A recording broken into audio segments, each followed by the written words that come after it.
That's what we'll talk about today, upcoming weeks, when I'm ashamed, when I'm afraid, when I'm alone. And that will be our summer to remember. Again, when I'm worried, we looked at the verse, every good and perfect gift is from above. Cast all your anxiety on Him because He cares for you. God loves a cheerful giver.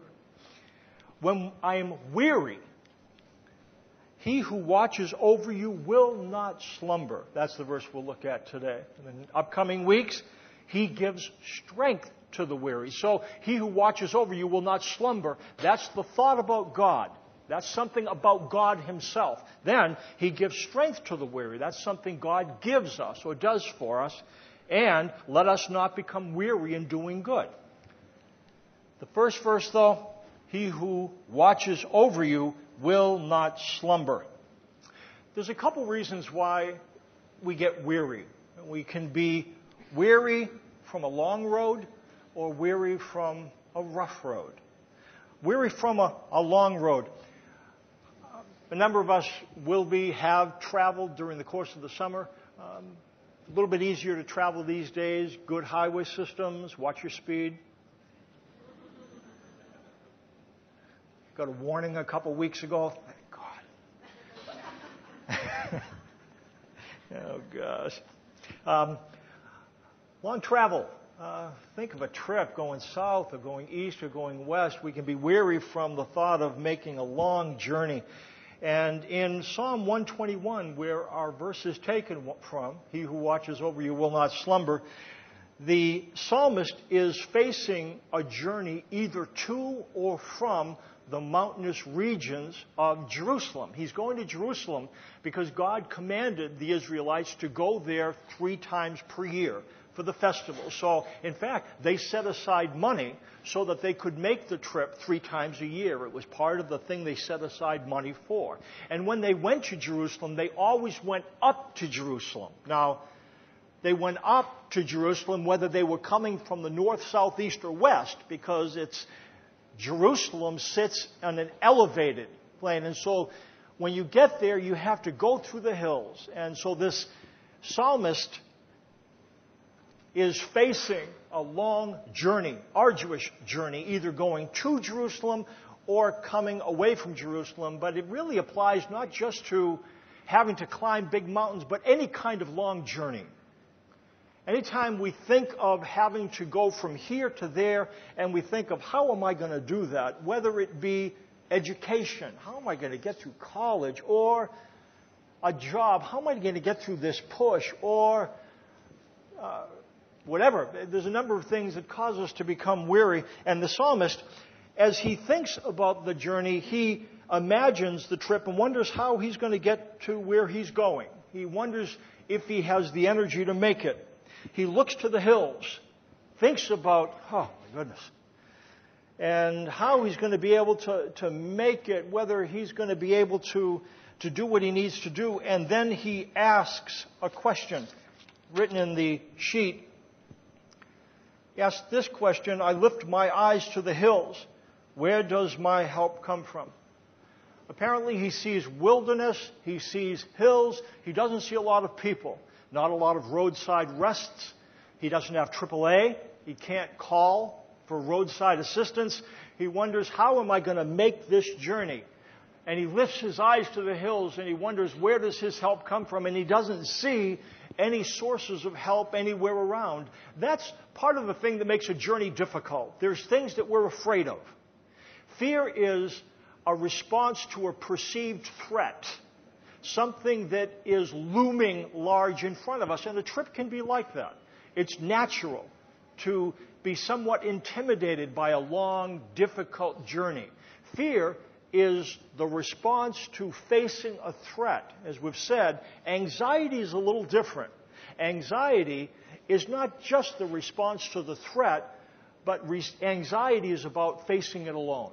And that's what this guy faces. He looks at the hills, looks at the journey, but that's not the only thing he's thinking. Where does my help come from? He says, I'm making this trip alone. And that's a different kind of weariness. You know, we can't have the physical energy to do what we need to do, but then there's a mental energy. that comes when we think about what we have to do and all that will be required of us, and we go, oh, how am I going to be able to make it? And so we understand that. Some of you are facing difficult situations. My wife, Marcia, she, this past Christmas, had her back flared up terribly. She'd been dealing with back stuff for a long time, and then she made it through the spring and kind of pushed herself. She hasn't been here very much. She recuperates on the weekend. She's a teacher. So she's on her feet all week, and her back's been just dying. And I'm sure that many days she woke up on Monday morning and says, how in the world am I going to make it?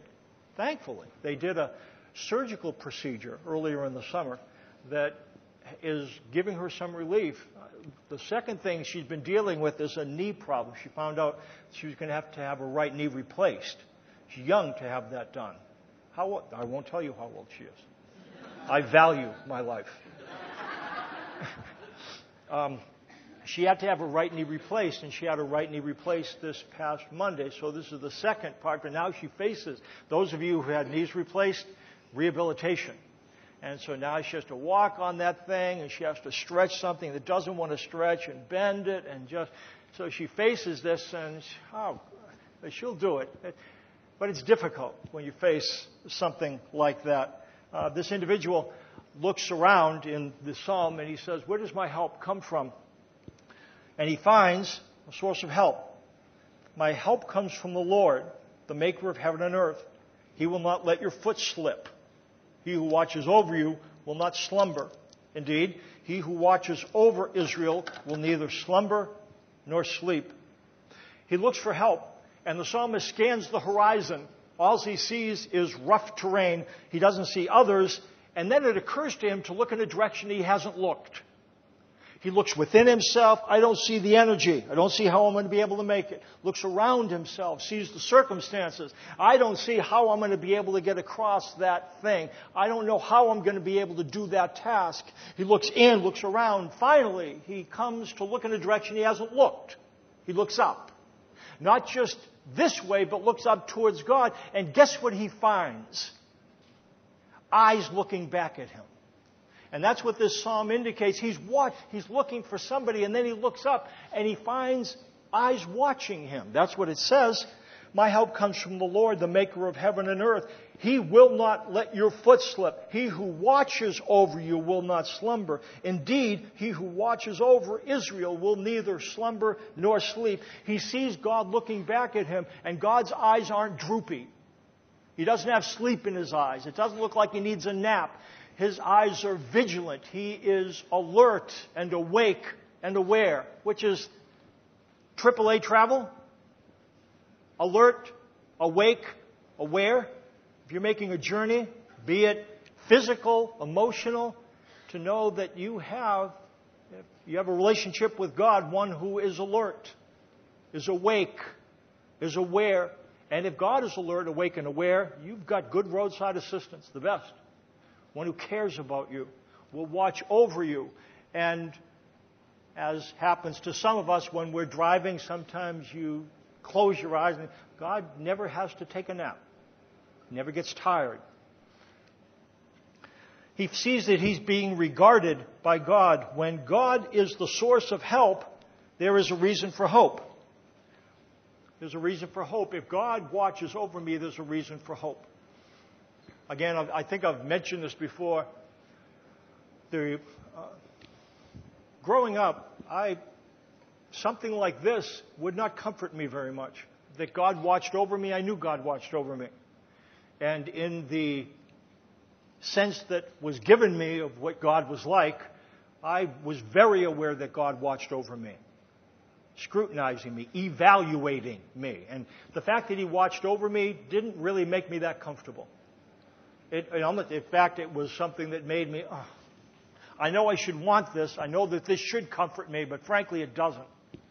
And I remember praying at one time, God, I pray that sometime I will read a verse that talks about you watching over me, and I'll be warmed by it rather than chilled by it. And over time, that's happened. And if some of you are in the same position I was in, that you don't sense anything real warm with God. God feels kind of cold. I understand that. I understand that. It doesn't go away right away. Keep coming back. There's some things that as we learn some things about God, it helps us to become warmer towards Him once we understand the truth of what He's like. And with the psalmist, that's what he ends up discovering. Look what it says. The Lord watches over you. The Lord is the shade at your right hand. The sun will not harm you by day, nor the moon by night. The Lord will keep you from all harm. He will watch over your coming and going, both now and forevermore. When we face a long road, we think about the journey. It'd be nice to know that we have someone who is awake, aware, and alert. We have roadside assistance, and that is exactly what the psalmist finds. That God will watch over him. Not only that, but God will never sleep. And He watches over him to protect him and to guide him, to make sure he gets to where he's going. I shared before that when we look around at our life, not just because of things that we have to do, but as we'll find, because the road is difficult, we can feel very alone. We can look at our life and say, I don't see where God is involved with my life right now. It seems like He's asleep. This doesn't look like a good road. I've been trying to guide and direct my life in a God-honoring way, but and we look around at us and at our circumstances, say, this doesn't look good.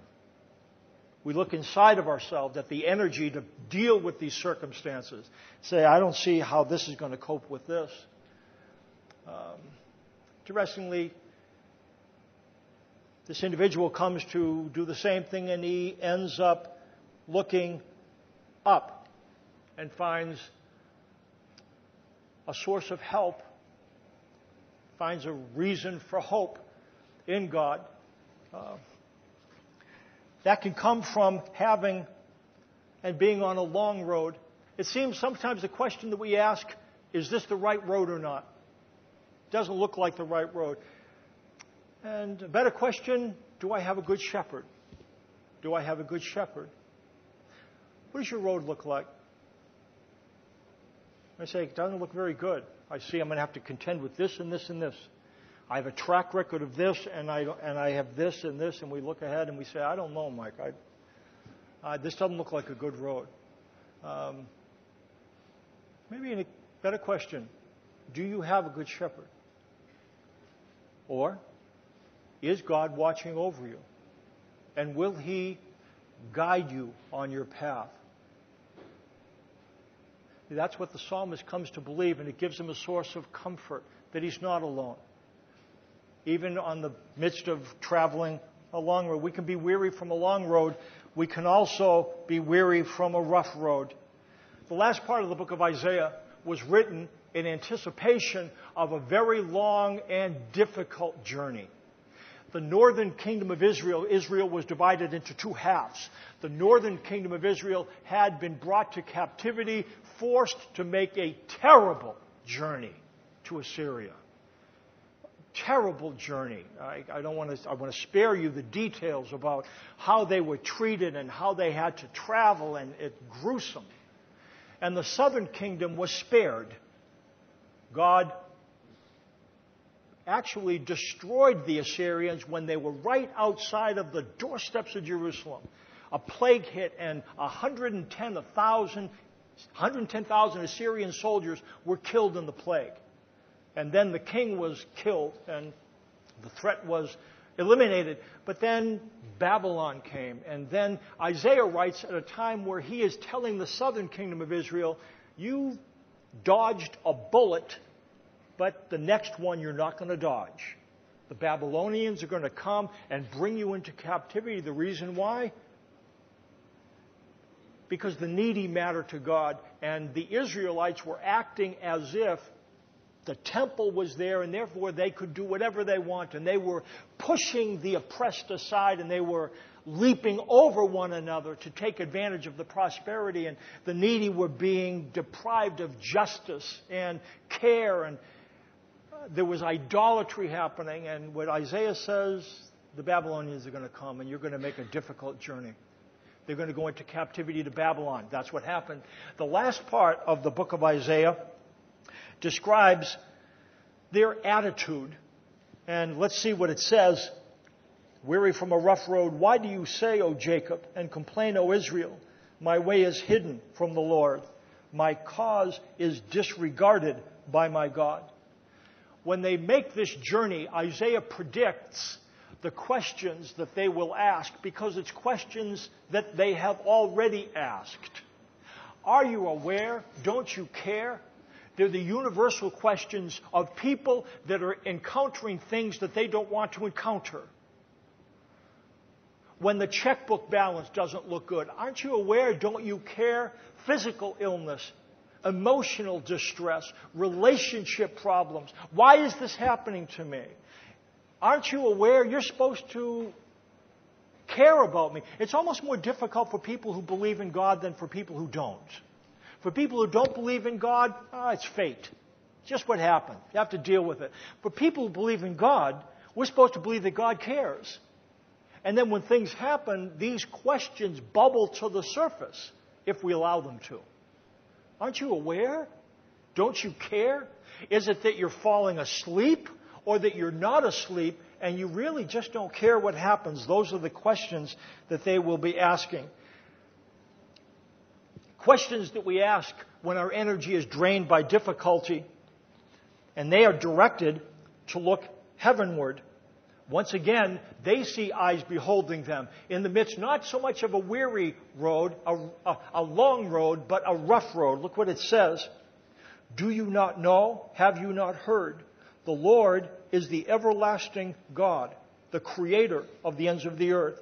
He will not grow tired or weary, and his understanding no one can fathom. They've accused him of being asleep. Why? Because if he had been awake, he would not have allowed them to travel such a rough road. And again, it's not so much of a lack of stamina that they're concerned about a lack of care and concern on God's part. And God assures them, I don't fall asleep. It's not that I said that I'd guide you, was charting the course and dozed off and found myself in the left lane. He said, I don't grow tired or weary. So whatever you imagine in terms of the circumstances of your life, it's not because you haven't been watched over. And I'm not sure how they took that. Well, how do you take it? How do I take it when things happen that I don't like? I imagine how a good God could allow. How in the world are you falling asleep? And God says, well, you're going to have to wrestle with that. The fact is, no, I don't. And that's why it goes on to say his understanding no one can fathom. And the reason why it says that is because we say, well, I don't get it. And God says, there's things you're not going to understand. You can't fathom the things that I do because I don't just do things with 50 years in mind. I do things with 50 million years in mind, with eternity in mind.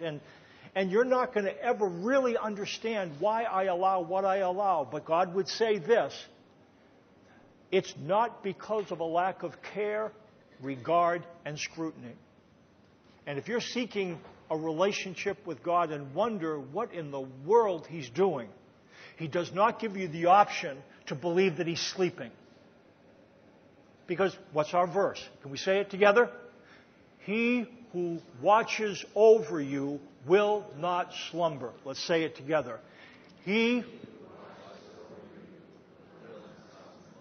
When you're weary, you look at a road, it's long or it's rough, and you're wondering, the thoughts about God are you, and so He would have us remember this verse about Him. It's a thought verse. One more time. And so we come to remember, you know what? This road is long and rough, but you're not sleeping. And I think that that's important because it's okay we're going to face frightening things. But we don't have to be anxious that we're alone. Why? Because He who watches over you will not slumber. What does your road look like? You say, it looks tough. Some of you are facing things like my wife Marcia's facing, physical. And I got something for you to think about. He who watches over you, when He does, will not slumber.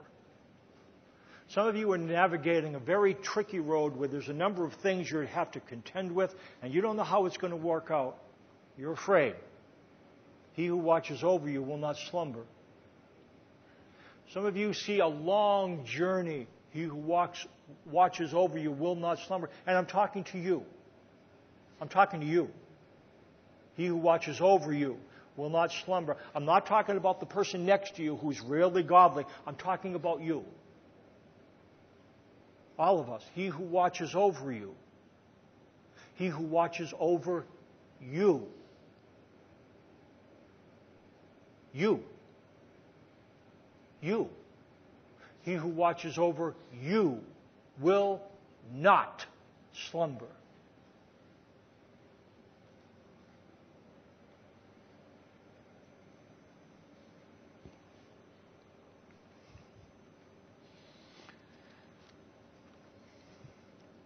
It seems like his understanding we can't fathom because he allows difficult things to happen. The disciples found this as well. They were weary from a rough road. They found God to be a source of help. Let's read the text. That day, when evening came, he said to his disciples, let's go to the other side of the lake.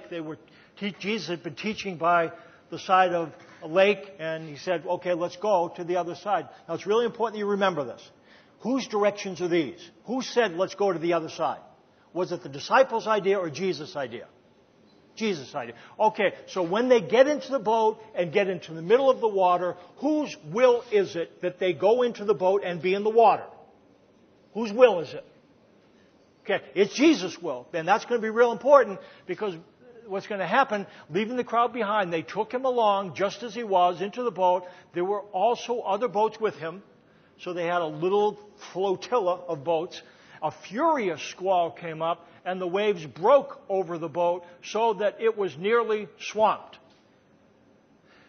When we're in the middle of a circumstance where our life is being swamped over, what is the thing that aren't you aware? Don't you care? What did I do wrong? When did I step out of your will? Now they're in the middle of a lake, bailing like mad.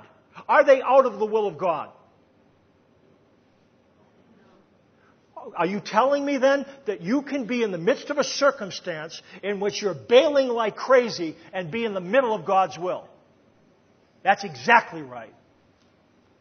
Oh, that's a different spin. I thought God was with me when everything was fine. Well, was God with them? Were things fine? Not circumstantially. And look what Jesus is doing. Jesus was in the stern, sleeping on a cushion. I don't get that.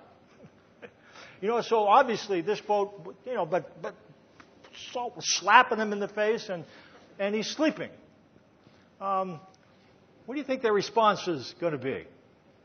Well, how do we respond to God when we imagine that He doesn't care? Look what they say. The disciples woke and said to him, Teacher, don't you care if we drown? How do you think they said that? The Bible, it's confined to ink and paper. So we don't get the sense of how he said it. My sense is, Teacher, don't you care if we drown? Just a question. Just kind of curious, we're in a squall and we're about to be drowned. Just thought, popped into my mind, don't you care? I think there's a lot of, what is wrong with you? Obviously, are you unaware? Don't you care? That's the question, isn't it? That's the question, isn't it? That's the thing that eats at us. We're in the middle of a long road or a rough road. Some of us are more aware of it than others. Don't you care? That's a tough question. You know what kind of question that is? That's an abandonment question. Have you abandoned me? When did you leave? I've been trying to live for you. Why did you take off? Why do I have this difficulty now? Where did you go? Have I been that bad? Don't you care? I want you to hear me. You can be in the middle of a circumstance, bailing like crazy, and be in the middle of God's will. It seems like He's asleep. He's not. And Jesus doesn't. What he does, he got up, rebuked the wind, and said to the waves, "Quiet, be still." Then the wind died down. It was completely calm. And they learned something about Jesus. Difficulty is a context in which we experience His reality. You know what's interesting about this?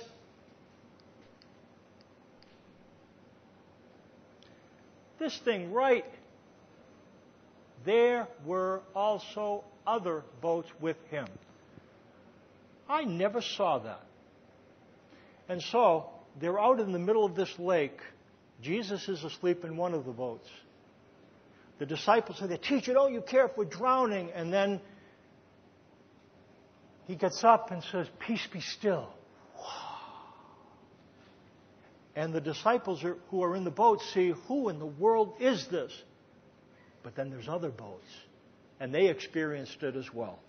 Sometimes we're allowed to go through difficult things, and God does things in a way that causes others to be able to see Him more clearly. See, God doesn't always put us in difficult circumstances just for something He's teaching to us, but for something He's teaching through us to others. There were other boats with Him, and they learned something as a result of that situation as well. There's a source of help and a reason for hope in the midst of a rough road. I'll ask the worship team to come up. What it says, there's a reason for hope. He gives strength to the weary and increases the power of the weak. Not only does God not get tired, and we'll look at this verse next week. Not only does God not get tired, but He has the capacity to strengthen we who are weary. It doesn't help to pretend that we're not tired, because He gives strength to the weary. Many times Jesus asked people who were weary and told them that He would give them things. What God gives to the weary is not a shoulder to cry on, not a there, let me take that nasty circumstance away. Here's what He gives to weary people: strength. The strength to do the things that He would have you to do. A surprising source of energy to those who lift up their gaze and say, "God, I know that You don't slumber, but You give strength to the weary, and I need strength." Those who rail at God, now we all complain, but He wants us to come to a place where we won't just chastise Him, but trust Him. What kind of road are you facing? God hasn't abandoned you. He's not fallen asleep. He never falls asleep. He gives strength to the weary. Look to Him. He can give you strength for the long road or for the rough road. Father, thank You for Your assurance that You who watch over us, You will not slumber. You don't fall asleep at the switch. You regard us. Your watch care is consistent over us. Thanks for the comfort it brings in the midst of long and rough roads that we travel for this temporary period of time. Continue to help us to know You better and bring these things to mind. In Jesus' name, amen. Hope we get to see you a little bit later on this afternoon.